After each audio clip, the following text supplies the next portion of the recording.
हाँ जी, सत श्री अकाल जी सारिਆਂ ਨੂੰ। मेरा नाम अमनदीप कौर है ਅਤੇ ਅੱਜ मैं ਤੁਹਾਨੂੰ ਟੈਂਸ ਬਾਰੇ ਦੱਸਣ ਜਾ ਰਹੀ ਹਾਂ ਕਿ ਟੈਂਸ ਕੀ ਹੁੰਦਾ ਹੈ ਅਤੇ ਆਪਾਂ ਡੇਲੀ ਲਾਈਫ ਵਿੱਚ ਇਸ ਨੂੰ ਕਿਵੇਂ ਯੂਜ਼ ਕਰ ਸਕਦੇ ਹਾਂ। ਸਭ ਤੋਂ ਪਹਿਲਾਂ ਟੈਂਸ ਕੀ ਹੈ? ਕਾਲ ਜਾਂ ਸਮੇਂ ਨੂੰ ਟੈਂਸ ਕਿਹਾ ਜਾਂਦਾ ਹੈ। ਜੋ ਸਮਾਂ ਬੀਤ ਗਿਆ, ਚੱਲ ਰਿਹਾ ਜਾਂ ਆਉਣ ਵਾਲਾ, ਉਸ ਨੂੰ ਆਪਾਂ ਟੈਂਸ ਕਹਿੰਦੇ ਹਾਂ। ਇਹ ਤਿੰਨ ਤਰ੍ਹਾਂ ਦੇ ਹਨ: present, past, future. Present tense ਕਿਹੜਾ ਹੁੰਦਾ ਹੈ? ਚੱਲ ਰਿਹਾ। ਪਾਸਟ ਜੋ ਬੀਤ ਚੁੱਕਿਆ ਹੈ ਅਤੇ ਫਿਊਚਰ ਜੋ ਆਉਣ ਵਾਲਾ ਹੈ। ਇਹਨਾਂ ਤਿੰਨਾਂ ਨੂੰ ਆਪਾਂ ਚਾਰ ਤਰੀਕਿਆਂ ਨਾਲ ਬਣਾਉਂਦੇ ਹਾਂ, ਮਤਲਬ ਕਿ ਇਹ ਚਾਰ ਟਾਈਪਸ ਨੇ: ਇੰਡੈਫੀਨਾਈਟ, ਕੰਟੀਨਿਊਸ, ਪਰਫੈਕਟ ਔਰ perfect continuous. First of all ਆਪਾਂ ਪ੍ਰੈਜੈਂਟ ਟੈਂਸ ਕਰਾਂਗੇ। ਪ੍ਰੈਜੈਂਟ ਮਤਲਬ ਕਿ ਵਰਤਮਾਨ ਕਾਲ। ਇਹਦੇ ਵਿੱਚ ਆਪਾਂ ਫਸਟ ਟਾਈਪ ਨਾਲ ਕਰਾਂਗੇ, ਮਤਲਬ ਕਿ ਪ੍ਰੈਜੈਂਟ ਇੰਡੈਫੀਨਾਈਟ, ਜਾਂ ਨੂੰ ਆਪਾਂ ਸਿੰਪਲ ਪ੍ਰੈਜੈਂਟ ਵੀ ਕਹਿ ਦਿੰਦੇ ਹਾਂ। ਠੀਕ ਹੈ। ਪਹਿਚਾਣ, ਇਸ ਟੈਂਸ ਦੀ ਪਹਿਚਾਣ ਕੀ ਹੈ ਕਿ ਆਪਾਂ ਇਸ ਨੂੰ ਕਿਵੇਂ ਵਰਤ ਸਕਦੇ ਹਾਂ, ਮਤਲਬ ਕਿ ਆਪਾਂ ਨੂੰ ਕਿੱਦਾਂ ਪਤਾ ਲੱਗੂਗਾ ਕਿ ਆਪਾਂ ਇੱਥੇ ਪ੍ਰੈਜੈਂਟ ਇੰਡੈਫੀਨਾਈਟ ਹੀ ਯੂਜ਼ ਕਰਨਾ ਹੈ। ਤਾਂ ਉਸ ਦੀ ਪਹਿਚਾਣ ਕੀ ਹੈ?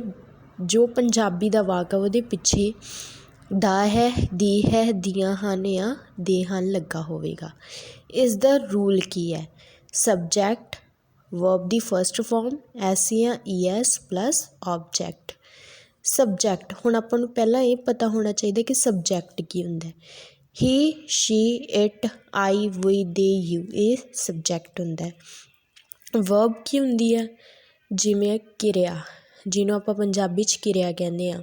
ਜਿਵੇਂ ਕਿ ਕੋਈ ਕੰਮ ਕਰ ਰਹੇ ਹਾਂ, ਠੀਕ ਹੈ, ਆਪਾਂ ਜਿਵੇਂ ਜਾ ਰਹੇ ਹਾਂ, ਨਹਾ ਰਹੇ ਹਾਂ, ਉਹ ਕੀ ਹੈ? ਕਿਰਿਆ। ਆਬਜੈਕਟ ਜੋ ਕਿ ਪਿਛਲਾ ਹਿੱਸਾ, ਮਤਲਬ ਕਿ ਕੁਛ ਆਪਾਂ ਵਰਬ ਤੋਂ ਬਾਅਦ ਜੋ ਲੱਗਿਆ ਹੋਇਆ ਉਹਨੂੰ ਆਪਾਂ ਆਬਜੈਕਟ ਕਹਿ ਦਿੰਦੇ ਹਾਂ। ਸਿੰਗੂਲਰ, ਹੁਣ ਇਹਦੇ ਵਿੱਚ ਇੱਕ ਤਾਂ ਸਿੰਗੂਲਰ ਸਬਜੈਕਟ ਹੁੰਦਾ, ਇੱਕ ਪਲੂਰਲ ਸਬਜੈਕਟ।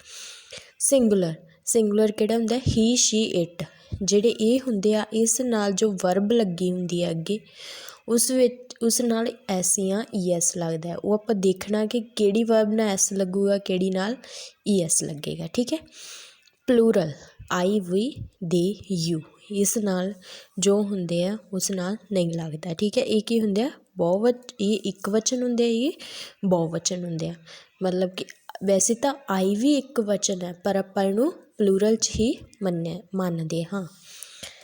ਅੱਗੇ ਫਿਰ ਜਿਹੜੇ ਇਹ ਹੈ, ਇੱਕ ਸੈਂਟੈਂਸ ਹੈ, ਉਹਨੂੰ ਆਪਾਂ ਅੱਗੇ, ਇੱਕ ਟੈਂਸ ਹੈ, ਉਹਨੂੰ ਆਪਾਂ ਅੱਗੇ ਚਾਰ ਤਰੀਕਿਆਂ ਨਾਲ ਬਣਾਉਂਦੇ ਹਾਂ। ਪਹਿਲਾ ਤਰੀਕਾ ਕੀ ਹੈ? ਅਫਰਮੇਟਿਵ।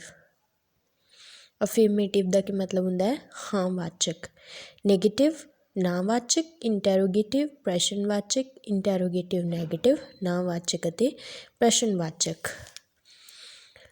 ਹੁਣ ਜੋ ਸਿੰਗੂਲਰ ਹੈ, ਠੀਕ ਹੈ, ਪ੍ਰੈਜੈਂਟ ਇੰਡੈਫੀਨਾਈਟ ਟੈਂਸ ਬਣਾਉਣਾ ਆਪਾਂ ਪਹਿਲਾਂ। ਫਸਟ ਆਫ ਆਲ ਇਹਦੇ ਵਿੱਚ ਮੈਂ ਤੁਹਾਨੂੰ ਸਿੰਗੂਲਰ ਦਾ ਯੂਜ਼ ਕਰਕੇ ਦਿਖਾਊਂ, ਪਲੂਰਲ ਨਾਲ ਵੀ ਆਪਾਂ ਕਿਵੇਂ ਸੈਂਟੈਂਸ ਬਣਾਉਣੇ ਆ ਉਹ ਵੀ ਦੱਸੂੰਗੀ। ਉਹ ਸਕੂਲ ਜਾਂਦਾ ਹੈ। ਹੁਣ ਜਾਂਦਾ ਹੈ ਆ ਗਿਆ, ਆਪਾਂ ਨੂੰ ਪਤਾ ਲੱਗ ਗਿਆ ਕਿ ਇੱਥੇ ਆਪਾਂ ਇੰਗਲਿਸ਼ ਦੇ ਵਿੱਚ ਕਿਹੜਾ ਰੂਲ ਲਗਾਉਣਾ ਹੈ। ਇਸ ਵਿੱਚ ਕੀ ਲੱਗੇਗਾ? ਹੀ ਗੋਜ਼ ਟੂ ਦ ਸਕੂਲ। ਉਹ ਸੀ, ਠੀਕ ਹੈ, ਉਹ ਸੀ, ਤਾਂ ਆਪਾਂ ਇੱਥੇ ਐਸ ਨਹੀਂ ਲਗਾ ਸਕਦੇ ਸੀ, ਈ ਐਸ ਹੀ ਲੱਗਣਾ ਸੀ, ਗੋਜ਼। ਠੀਕ ਹੈ। ਹੀ ਆ ਗਿਆ ਤਾਂ ਵਰਬ ਨਾਲ ਐਸ ਜਾਂ ਈ ਐਸ ਲੱਗੇਗੀ, ਸੋ ਇੱਥੇ ਗੋਜ਼ ਲਗਾਤਾ। ਨੈਗੇਟਿਵ, ਹੁਣ ਇਹ ਤਾਂ ਅਫਰਮੇਟਿਵ ਸੀ, ਅੱਗੇ ਨੈਗੇਟਿਵ ਦੇ ਵਿੱਚ ਕੀ ਲੱਗਦਾ? Subject plus do, does, note plus object. ਅੱਗੇ ਕਿੱਥੇ ਡੂ ਲਗਾਉਣਾ, ਕਿੱਥੇ ਡਜ਼ ਲਗਾਉਣਾ, ਇਹ ਵੀ ਪਤਾ ਹੋਣਾ ਚਾਹੀਦਾ। ਤਾਂ ਸਿੰਗੂਲਰਸ ਦੇ ਨਾਲ ਆਪਾਂ ਡਜ਼ ਲਗਾਉਣੇ ਆ, ਮਤਲਬ ਕਿ ਹੀ, ਸ਼ੀ, ਇਟ ਨਾਲ ਆਪਾਂ ਡਜ਼ ਲਾਉਣਾ। Plural do. ਨੈਗੇਟਿਵ ਦੇ ਵਿੱਚ ਆਪਣਾ ਪਲੂਰਲ ਹੈ, ਉਹਦੇ ਵਿੱਚ ਆਪਾਂ ਡੂ ਲਗਾਉਣਾ, ਜਿਹੜੇ ਕਿ ਆਈ, ਵੀ, ਦੇ, ਯੂ। ਹੀ, ਹੁਣ ਉਹ ਸਕੂਲ ਨਹੀਂ ਜਾਂਦਾ ਹੈ। He does not go to the school. ਜਾਂਦਾ ਹੈ, ਹੁਣ ਆਪਾਂ ਨੂੰ ਕਿਵੇਂ ਪਤਾ ਲੱਗੂ? ਹੁਣ ਆਪਾਂ ਨੂੰ ਇੱਥੇ ਤਾਂ ਪਤਾ ਸੀ ਕਿ ਉਹ ਸਕੂਲ ਜਾਂਦਾ ਹੈ ਲਿਖਿਆ, ਤਾਂ ਕਰਕੇ ਆਪਾਂ ਡਜ਼ ਨੋਟ ਲਗਾਤਾ। ਠੀਕ ਹੈ। ਹੁਣ ਆਪਾਂ ਨੂੰ ਕੀ ਪਤਾ, ਜੇ ਇਕੱਲਾ ਹੀ ਤੁਹਾਨੂੰ ਇਹ ਆ ਜੇ ਕਿ ਉਹ ਸਕੂਲ ਨਹੀਂ ਜਾਂਦਾ ਹੈ, ਸਿਰਫ ਇਹ ਇੱਕ ਆ ਜੇ, ਤਾਂ ਜਾਂਦਾ ਹੈ ਤੋਂ ਪਹਿਚਾਣ ਹੋਊਗੀ ਕਿ ਜਾਂਦਾ ਹੈ ਲੱਗਿਆ, ਤਾਂ ਜਿਹੜਾ ਫਿਰ ਇਹ ਕਿਹਦਾ ਰੂਲ ਹੈ? ਪ੍ਰੈਜੈਂਟ ਇੰਡੈਫੀਨਾਈਟ ਦਾ ਰੂਲ ਹੈ, ਅਤੇ ਆਪਾਂ ਇਹੀ ਲਗਾ ਦੇਣਾ। ਠੀਕ ਹੈ। डज मतलब कि डज डू नॉट लगा देना। He does not go to the school. एक गल होर ध्यान च रखने वाली है, जो आप डू डज लगा दें उस तो बाद की है वर्ब नाल जो SAIS है वो कट्टिया जाता है। इंटैरोगेटिव इंटैरोगेटिव दे विच की है डू डज सबजैक्ट वर्ब। जो डू या डज है वो अगे आ जाता है तो सबजैक्ट फिर इस तरह है does he go to the school. आप उही यूज़ करना जो आप नैगेटिव दे विच यूज़ किया डज किया सी, तो इत्थे भी आप डज यूज़ करांगे। नैक्सट की है प्लूरल। प्लूरल दे विच की है हुण प्लूरल की है आप आई ले लिया आई गो टू द स्कूल। मैं एक ही सेंटेंस नाल तुहानूं समझा रही हाँ ताकि तुहाडे चंगी तरह समझ आ जाए। तुसीं इसनूं प्रैक्टिस कर सकते हो होर सेंटेंसिस नाल। Plural I go to the school, I do not go to the school. Do not आ गया क्योंकि आई दे नाल आपां डू लाउने हुंदे आ। Do not do I go to the school. That's it. This was your present indefinite tense. Next one is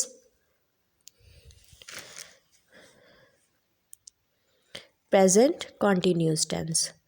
present continuous tense दे विच आपां की है दी पहचान की है रहा है रही है रहे हन या रहीआं हन वाक दे पिछे हुंदा है। रूल की है इसका subject is am are verb दी फर्स्ट फॉर्म ING और ऑब्जैक्ट। इस कित्थे यूज़ इज़ एक सिंगुलर आ सिंगुलर की हुंदे आ ही शी इट नाल लगदा ठीक है। एम प्लूरल प्लूरल आई भी है तो वी दे यू है। जेड़े एम आ एम सिर्फ आई नाल लगदा है तो आर की है वी दे यू नाल लगदा है। हुण अफर्मेटिव है subject plus is am are verb दी फर्स्ट फॉर्म ING ऑब्जैक्ट ये की है रूल है। हुण सॉरी जो सिंगुलर है सिंगुलर इज नाल आपां बना के देखांगे वो झूठ बोल रहा है। हुण रहा है आ गया आपां नूं की पता लग गया कि ये की है प्रेजेंट कंटीन्यूस आ। He is telling a lie. हुण नैगेटिव दे विच की है इज़ नॉट ये आ गया ही is not telling a lie. Simply आपां जो अपनी हैल्पिंग वर्ब है ये की हुंदियां हैल्पिंग वर्ब्स हुंदियां इहदे नाल आपां की है नॉट लगा देना। झूठ बोलना की हुंदा टेलिंग अ लाई या टेल अ लाई हुंदा बट इत्थे ING लगानी सी तां आपां वर्ब दी फॉर्म दे नाल टेलिंग ING लगाती ठीक है। He is not telling a lie. Interrogative दे विच की हुंदा इज़ अगे आ जांदा जो भी आपां लगाया। हुण आपां हैल्पिंग वर्ब अगे आ गई is he telling a lie. Next one की है एम की एक प्लूरल है ठीक है। इहदे नाल की आपां सॉरी प्लूरल नाल लगूगा एम तो I am telling a lie I am not telling a lie और एम आई टेलिंग अ लाई। इहदे पिछे क्वेश्चन मार्क हमेशा लगता है। प्लूरल आर भी है तो आर दे नाल आपां किवें लगाना they are telling a lie they are not telling a lie और are they telling a lie. So this was your present continuous tense. Now let's move to the next one, perfect tense. Perfect tense ਦੇ ਵਿੱਚ ਕੀ ਹੁੰਦਾ ਹੈ ਪਹਿਚਾਨ ਕੀ ਹੁੰਦੀ ਹੈ ਚੁੱਕਾ ਹੈ ਚੁੱਕੀ ਹੈ ਚੁੱਕੇ ਹਨ ਅਤੇ ਚੁੱਕੀਆਂ ਹਨ। ਰੂਲ ਕੀ ਹੈ ਇਸ ਦਾ subject has have verb the third form plus object. फिर ਉਹੀ ਗੱਲ आ गई कि हैज़ हैव ਆਪਾਂ ਕਿੱਥੇ यूज़ करना हैज़ ਆਪਾਂ सिंगुलर ਦੇ ਨਾਲ यूज़ करना ही शी इट दे नाल हैव प्लूरल दे नाल यूज़ करना आई वी दे यू नाल। चुका है मतलब कि जदों आपां कोई काम कर चुके होइए वो फिनिश हो गया होवे ठीक है कर रहे सी कर चुके हाँ ठीक है वो फिनिश हो गया तो आपां की है प्रेजेंट परफेक्ट दा यूज़ करना। सिंगुलर हैज़ ठीक है हैज़ नाल आप यूज़ करके दिखाने subject has verb the third form plus object. He has taken a bath मतलब कि वह नहा चुका है। नहाना की हुंदा टेक अ बाथ हुंदा बट आपां इहनूं की है थर्ड फॉर्म लगानी है टेक दी की है टेकन हुंदी आ। He has taken a bath वो नहा चुका है।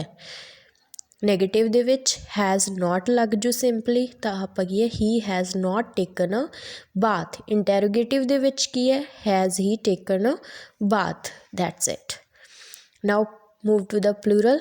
प्लूरल की है सब्जेक्ट हैव प्लस वर्ब की थर्ड फॉर्म प्लस ऑब्जेक्ट।